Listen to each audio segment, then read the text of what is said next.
Well, many of these ships over there have sailed all the way from India. Well, we obviously haven't sailed from South Africa to find ourselves going up the creek in Dubai. Hi, and welcome to Afrodizziac. The creek is a major part of Dubai, and until the vast oil discoveries made expansion possible, as well as air conditioning, this was just a scattered city existing only on the banks of the river. We took a drive deep into the desert to have a look at another aspect of Arabian life. Well, we're right in the middle of the desert here in the Arab Emirates, and these kind gentlemen have invited us for a display of falconry. But I can assure you that Dubai, let me hold it properly, Dubai is not just for the birds.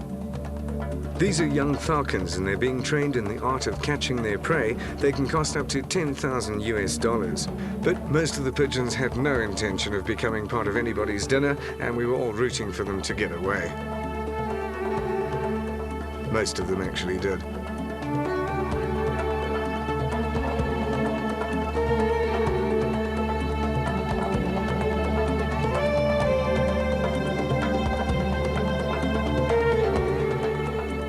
And then it was time for us to go back and see what our chef was cooking up for supper, and thank goodness it wasn't pigeon pie.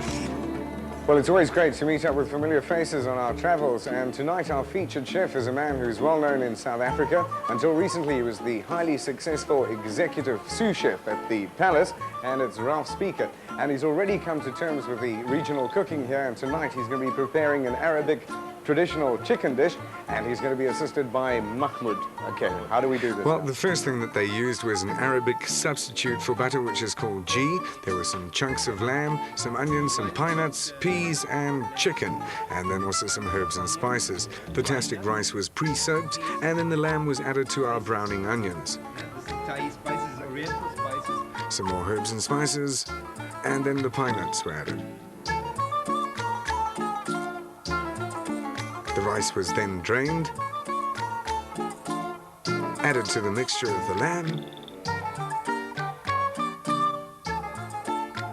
and then some peas were added to give it some nice color and some extra protein.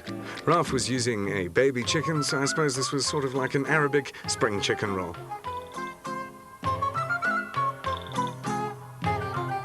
And then main course was presented absolutely beautifully. It was now time to find out what Ralph could do with Amarilla cream. Well, these were vanilla beans which were split, and the seeds used with the cream to make a rather delicious mixture. I was shown how important it is to have a good whisk, a little bit of caster sugar, whipped up to perfection, heated over the stove, and then our sponsor's product added. This was then laid out beautifully on a plate with some strawberry juice. Add your own selection of fruit, and that's how you make an aphrodisiac zabillon.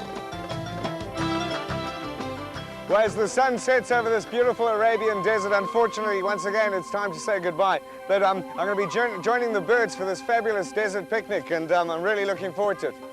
Oh, say goodbye to Dubai. Can we just sit down for a few minutes, right? We're just going to enjoy, like, maybe a picnic, have a little bit of a break. Going to say goodbye to Dubai, Lawrence. The woman's on a power trip, and I don't know what her problem is. I suppose she's the director, but I don't know. It irritates the out of me. I don't know how you feel. Anyway, it's crazy. Yeah, it's crazy.